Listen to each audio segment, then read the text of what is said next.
Joseph de Nazareth, toi le juste et le saint dans la foi d'Abraham, tu portas dans tes bras l'époux de l'alliance. Père silencieux, à l'image du Père qui est aux cieux. Tu nourris du pain de la terre celui qui est pain du ciel. Joseph qui protégea la Vierge immaculée, protège en notre temps l'Église immaculée. Intercède aujourd'hui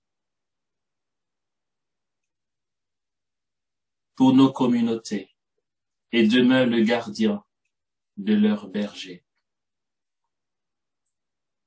Gloire au Père et au Fils et au Saint-Esprit, comme il était au commencement, maintenant et toujours et dans les siècles des siècles. Amen.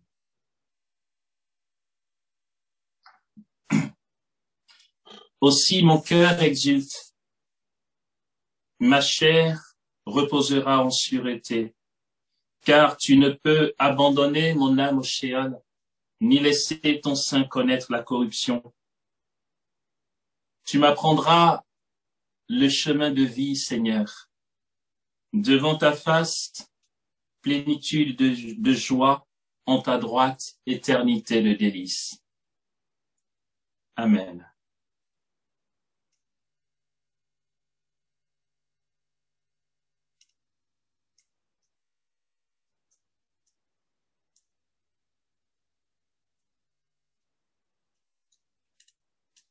Il y a des expériences à vivre,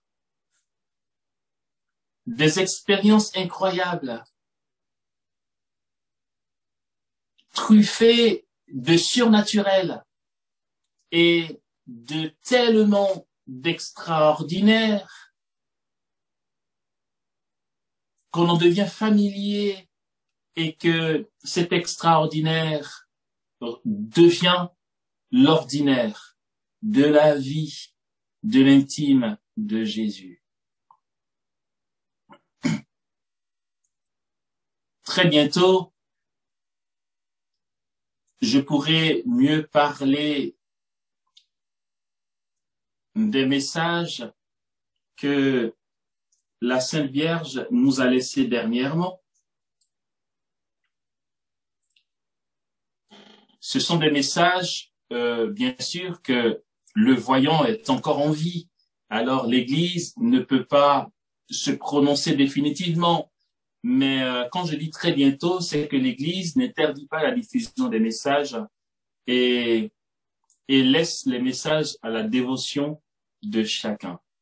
Mais quand l'Église décide cela, c'est qu'en fait,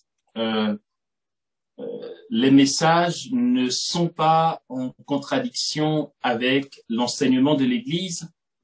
Je parle d'un frère à moi, Christian, un Italien qui est voyant et qui a bénéficié de plus de 70 apparitions de la Sainte Vierge et qui, encore aujourd'hui, a des apparitions de Jésus. J'en parle parce que il y a presque un an maintenant, à Pâques l'année dernière, nous étions ensemble en Italie, dans un monastère, et là, il a vécu la passion du Christ. J'ai été témoin oculaire quand il a eu, pour le jeudi saint jusqu'au vendredi, quand il a eu les stigmates. J'étais avec lui dans la chambre vendredi matin, 2 heures du matin, donc la nuit de jeudi à vendredi. Autour de 2 heures du matin, ses plaies sont apparues, je suis resté avec lui là.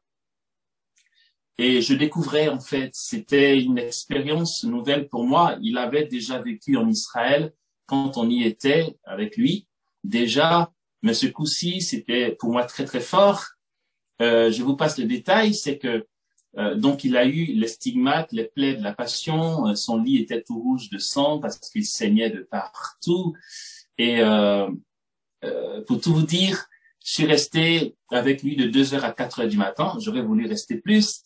J'avais mal au dos et je tombais de sommeil. Alors, ça me faisait mal de le laisser, mais j'ai dû me retirer et revenir au petit matin.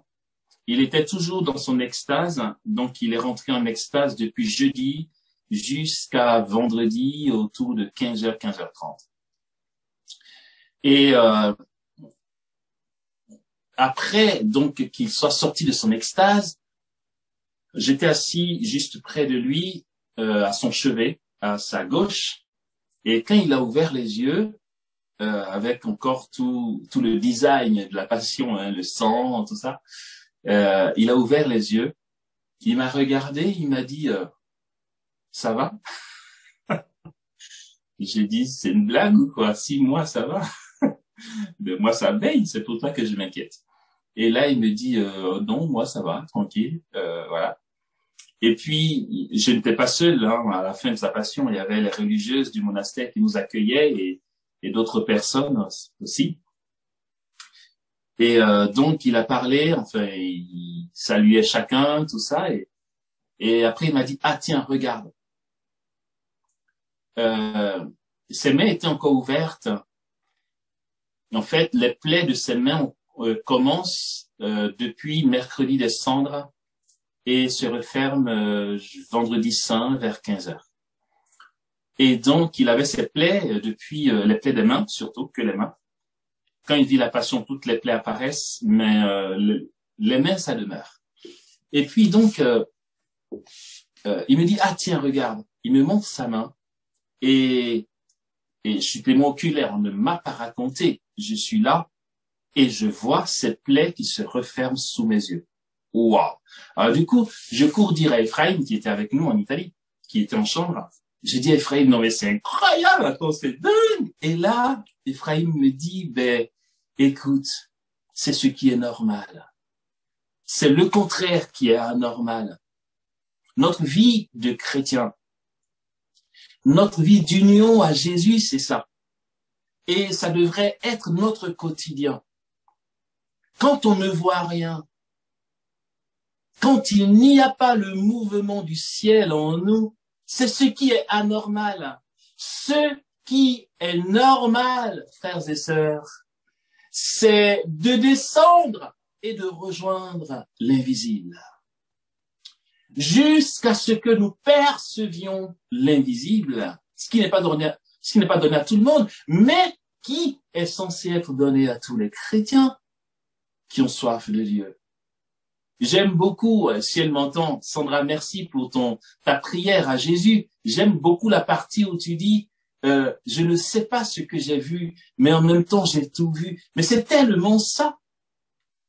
Le ciel est là et ce n'est pas spécialement les yeux de chair. Là, pour le coup, j'ai vu de mes yeux de chair, mais on n'a pas spécialement besoin que ce soit les yeux de chair pour vivre le mouvement du royaume des cieux.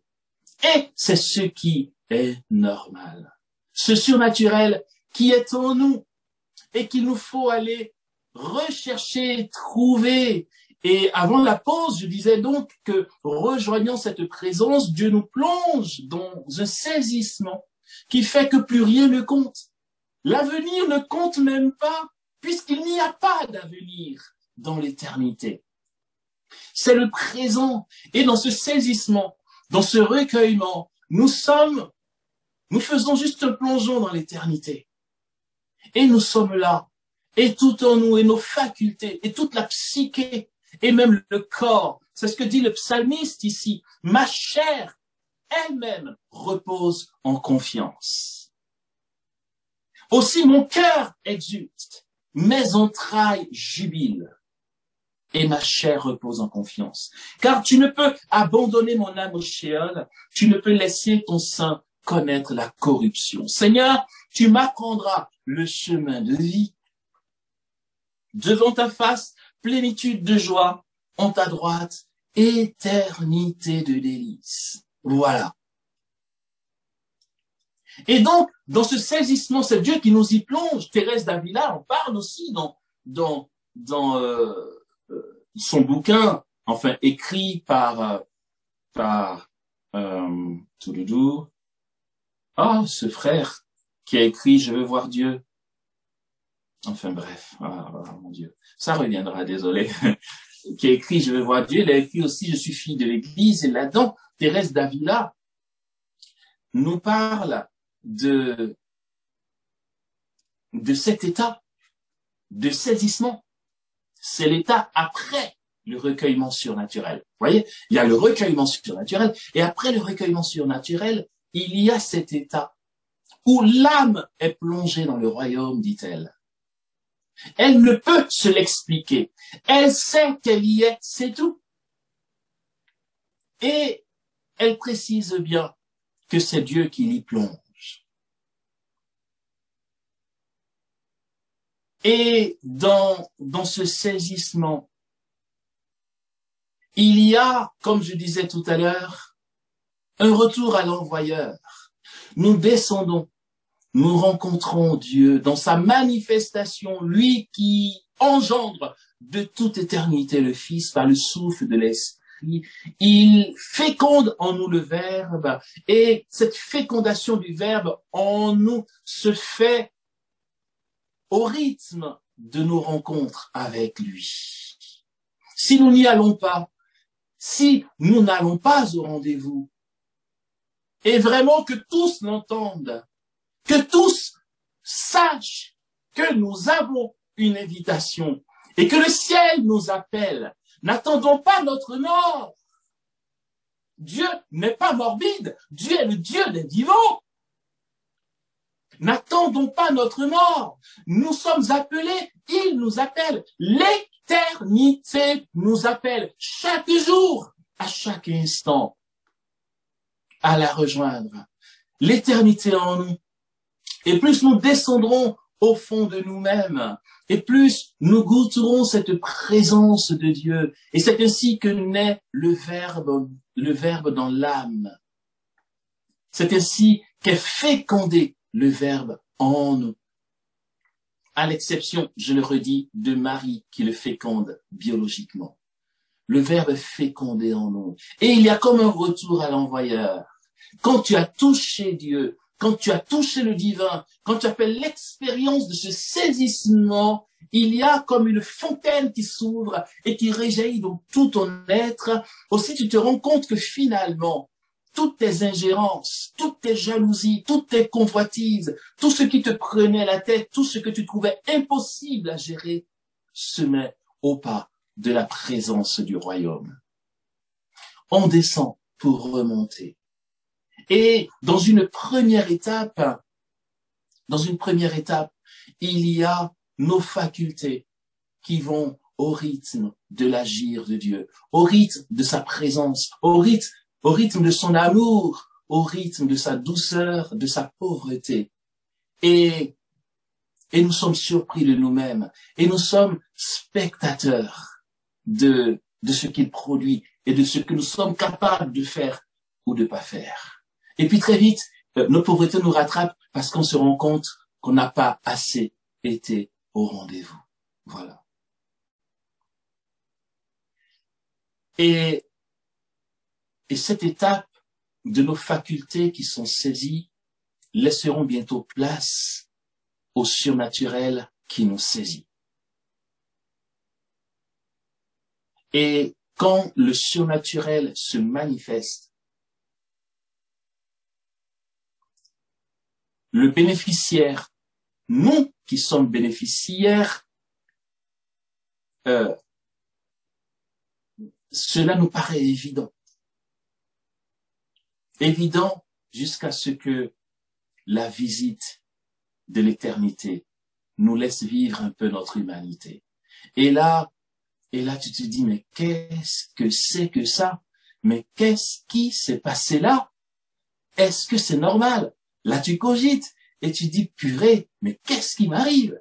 Mais tant que tu es mu par le mouvement du royaume, tant que tu es mu par cette présence,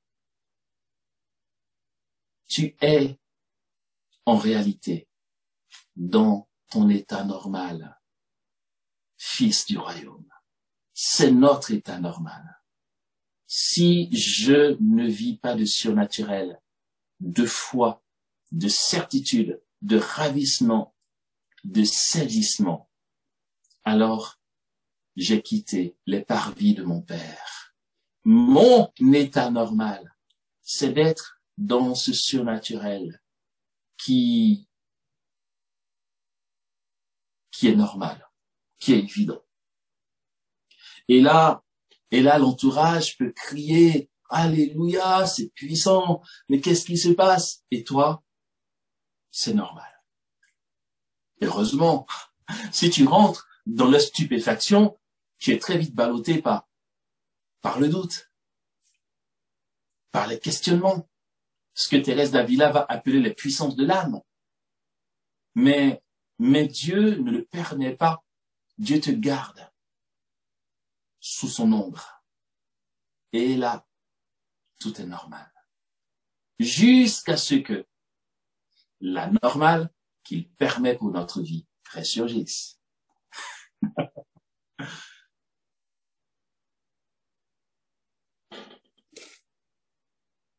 En décembre dernier,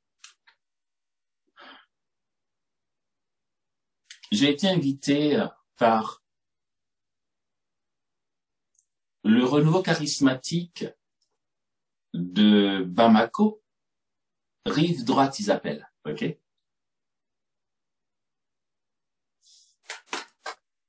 Donc, j'y ai été du 28 décembre au 5 janvier.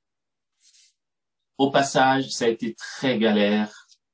Ce n'est la faute de personne, c'est simplement que j'ai été en proie à la maladie, j'ai dû parler une fois, j'ai dû faire un enseignement à 42 fièvres, pour vous dire, c'était génial. En fait, c'était de la pure mission, quoi. Trop bien.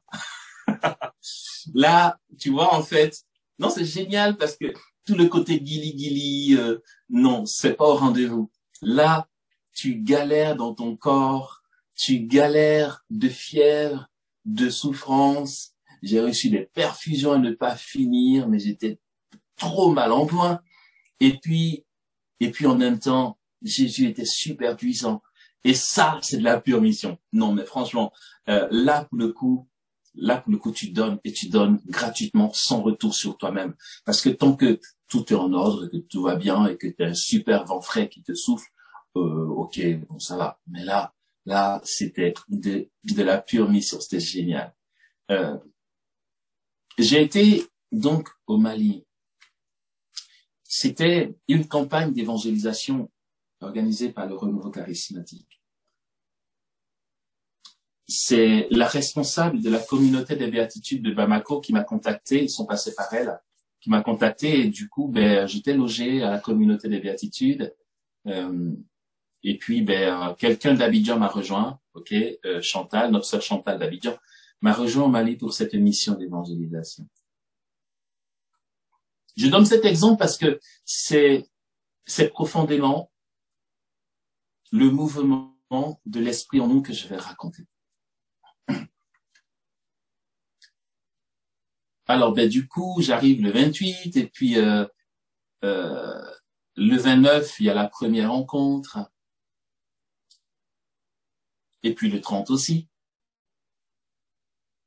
Et puis le 31, c'était la méga veillée, d'accord? La nuit du 31 au 1er janvier. Dès le 29, Jésus a fait preuve de grande bonté. J'aime trop, en fait, en dépit du fait qu'il le fasse, enfin, peu importe par qui il le fait, que ce soit par mon frère, ma sœur ou par moi, enfin, qu'importe, ce qui est très émouvant, c'est sa fidélité, sa compassion, sa présence auprès des plus souffrants, ok? Dès le 29, il a été super bon. On a eu pas mal de guérisons physiques. C'était après la messe.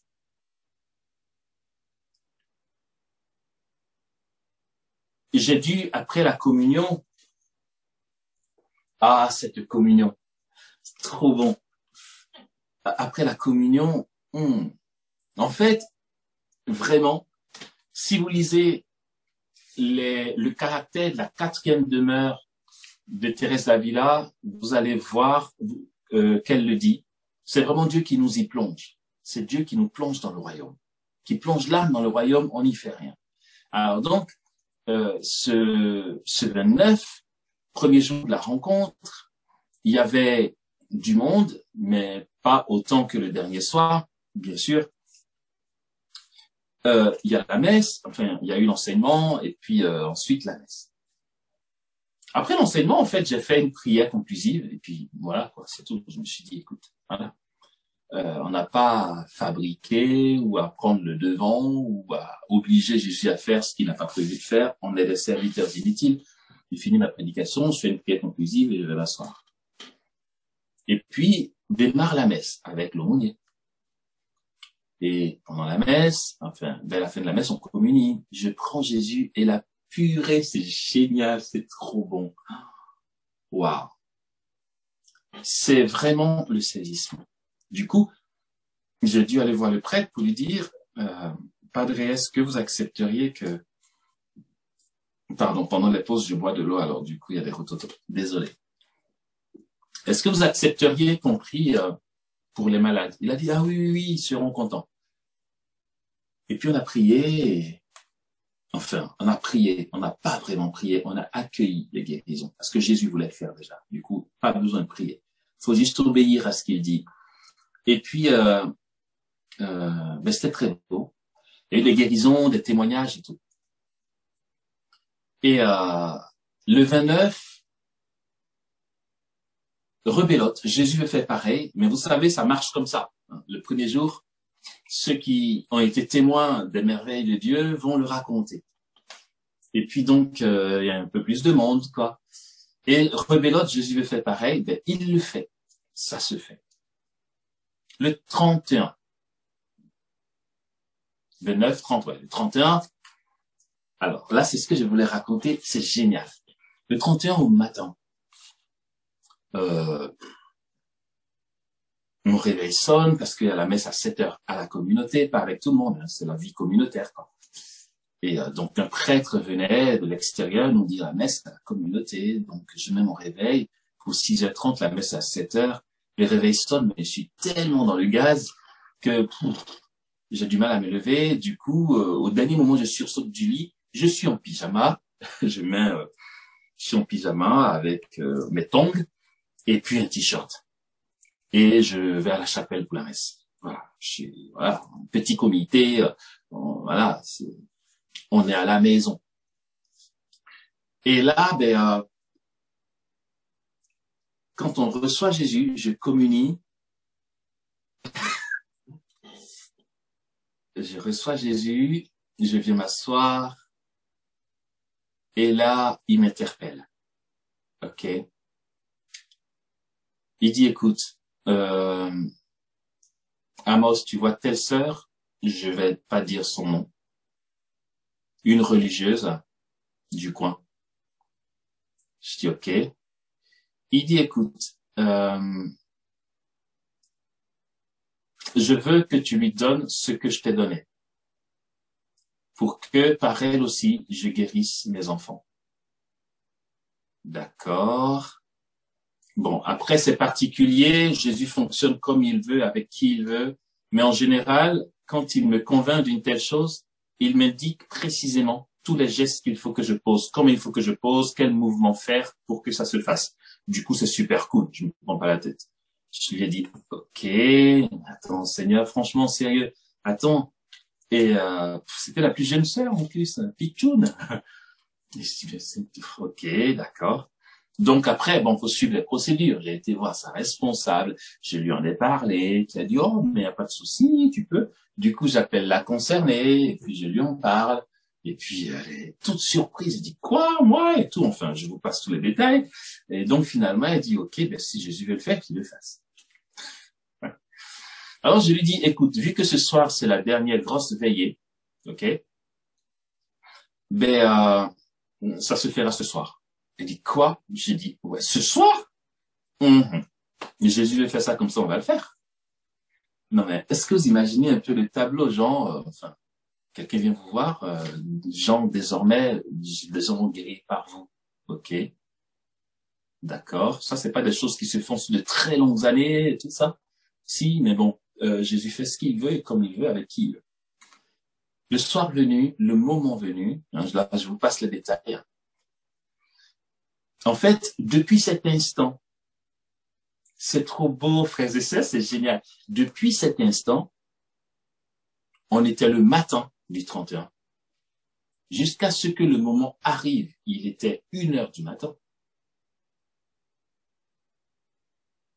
Cette conviction ne me quittait pas. On a été à table, j'ai fait la sieste, tout ça. Cette conviction était intacte. Le doute n'avait pas sa place. Comment Jésus fait ça? Ne me demandez pas. Il est trop génial. Mais alors que côté doute, là, pouf, je suis champion. Mais là, comme s'il m'avait préservé, il m'avait mis dans un petit cocon de protection jusqu'à ce que la mission soit accomplie. Alors, du coup, le moment vient et je suis toujours aussi saisi. Et je suis super cool. Je dis, quand je suis saisi, j'ai pas le visage comme ça. Enfin, je suis là, quoi, normal, comme vous me voyez. Enfin, voilà. Et le moment vient et j'appelle la sister qui vient devant l'assemblée. Là, par contre, il y avait un peu plus de 1000 personnes. Et je dis à l'assemblée, voici ce qui va arriver à partir de tout de suite pour notre sister.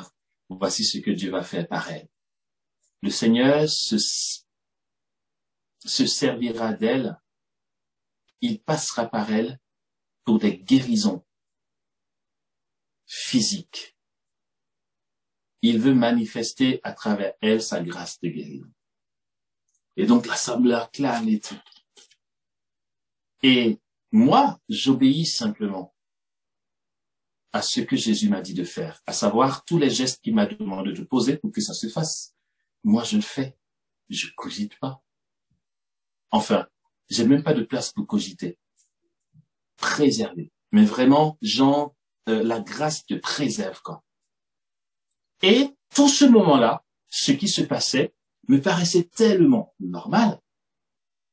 C'était pas genre, waouh, ça va être puissant, elle va recevoir une grâce, est-ce que ça va se faire? Non. Tout me paraissait évident. En fait, c'était évident. À aucun moment, je me suis dit, et si les gens ne guérissent pas? Mais c'est après coup que je me suis dit, et si ça ne marchait pas? Mais pendant que le mouvement du royaume est à l'œuvre, enfin, Jésus répondra à cette question, je ne sais pas comment il fait ça. Il s'agissait de quoi? En fait, c'est une religieuse qui est en habit monastique, un scapulaire au-dessus, une ceinture, son rosaire et son voile. Vous voyez le tableau. Jésus me disait, tu prends ton pouce, mais vraiment, je n'exagère pas, c'est vraiment comme ça que je reçois.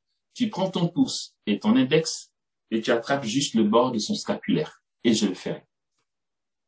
Ok? Donc, elle est debout à côté de moi, toute timide, intimidée aussi et tout. Et j'ai dit, tu permets que je touche ton scapulaire? Elle me dit, oui. Alors, je touche son scapulaire. Hop. Mais vraiment comme ça. 10 secondes ou peut-être 5, j'en sais rien.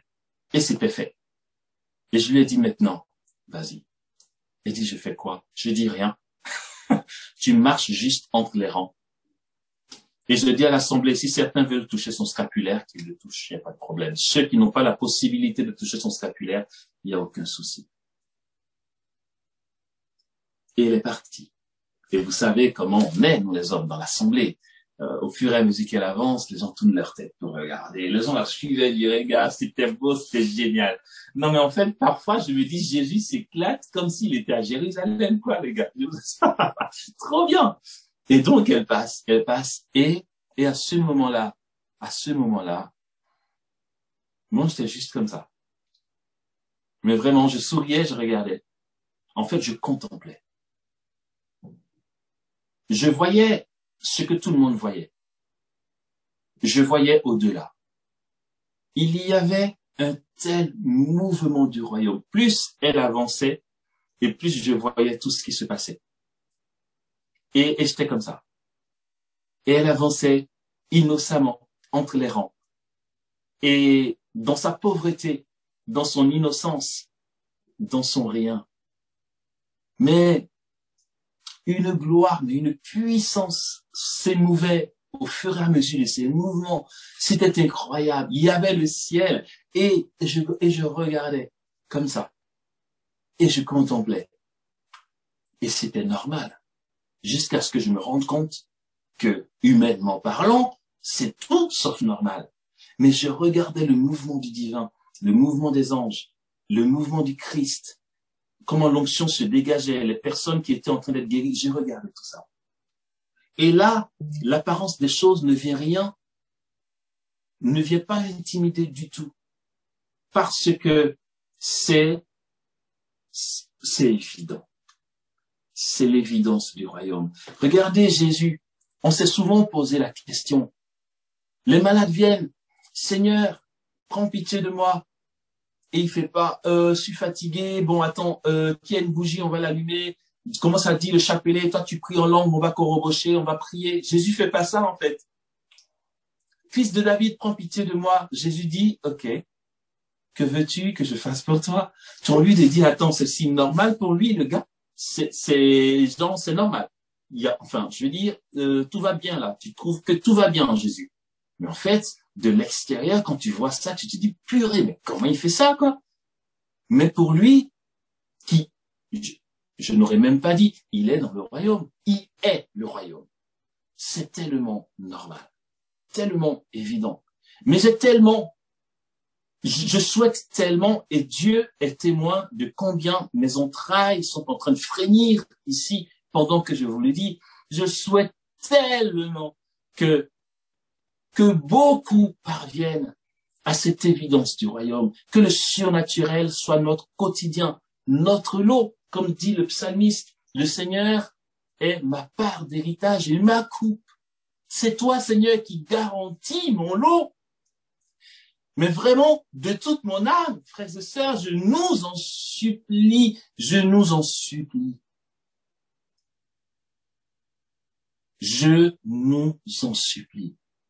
Décidons-nous, prenons les moyens de descendre à la rencontre de celui qui a toujours déjà été là et qui nous appelle à le rencontrer pour qu'explose comme cette fontaine d'amour, le divin posé en nous, le surnaturel, l'invisible, le souffle du Père, le Père, le Fils et le Saint-Esprit, la Trinité est au cœur de nous-mêmes.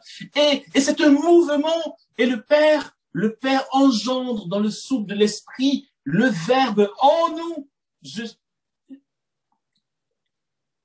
Tout mon être souhaite vraiment que ne serait-ce qu'une seule personne parmi nous se fasse l'écho de ce qu'on entend ici et qu'il soit une terre propice à laisser germer ce moment.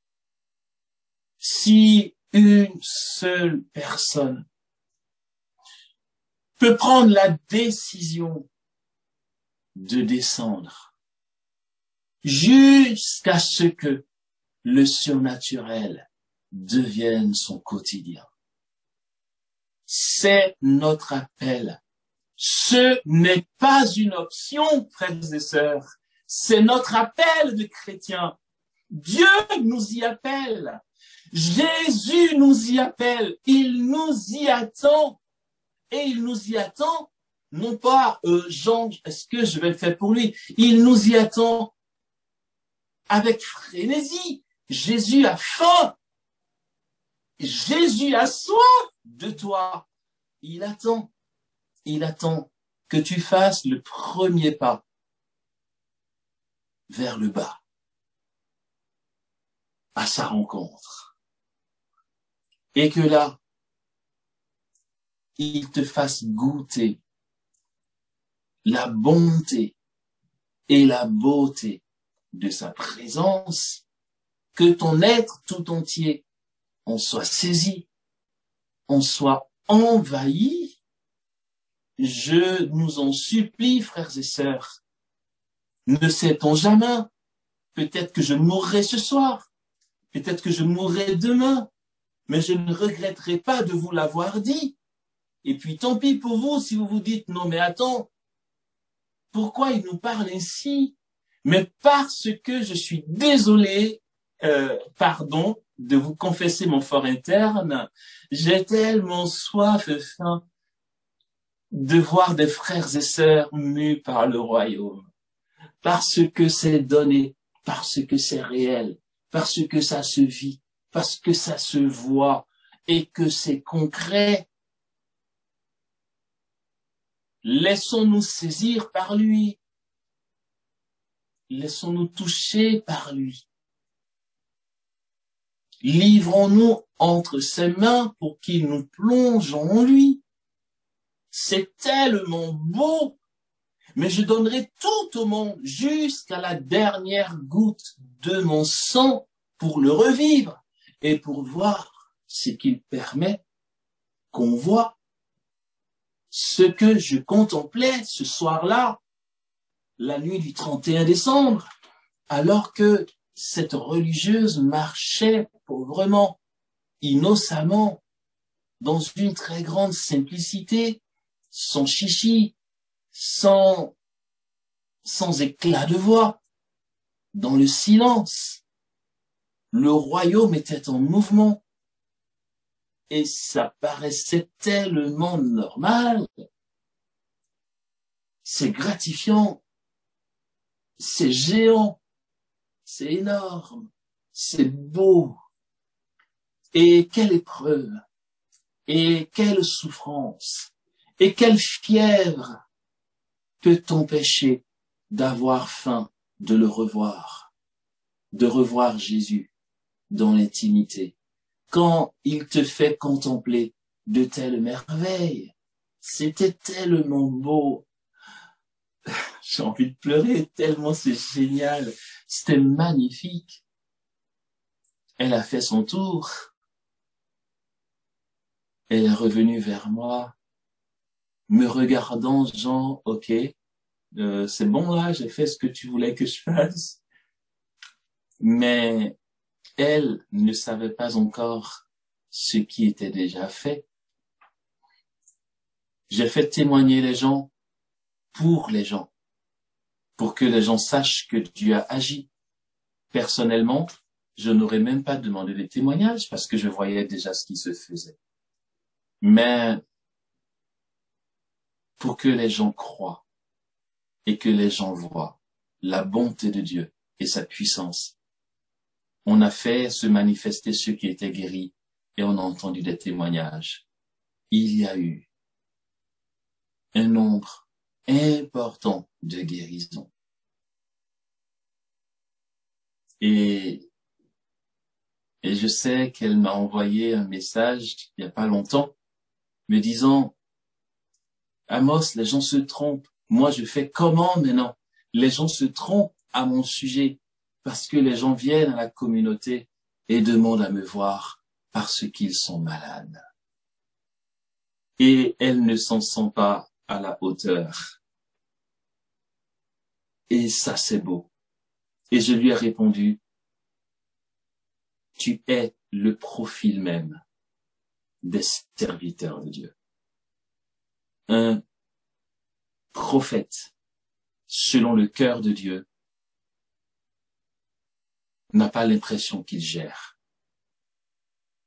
Lisez l'Ancien Testament, vous verrez que depuis Zacharie, Isaïe, en passant par les petits prophètes, et encore plus mon saint patron Amos, alors lui, c'est le champion. Lui, il est bouvier, pinceur et sycomore. Il n'a jamais voulu prophétiser. Dieu a été le chercher, tu vois le truc. Isaïe rentre dans le temple, Dieu lui tombe dessus. Zacharie, il est au bord du fleuve Kébar, Dieu lui tombe dessus. La plupart des prophètes authentiques n'ont pas la grosse tête se disant, ouais, je sais faire, je vais gérer, je suis arrivé. C'est toujours des personnes qui ne se sentent pas à la hauteur ni capables. Et quand elle m'a dit, les gens se trompent, je ne sais pas ce qu'ils attendent de moi, je ne peux pas, je ne sais pas faire. J'ai dit merci Jésus, tu viens de faire lever pour l'Église une servante de ton nom, selon ton cœur. C'est cela. Waouh. Purée. Eh bien,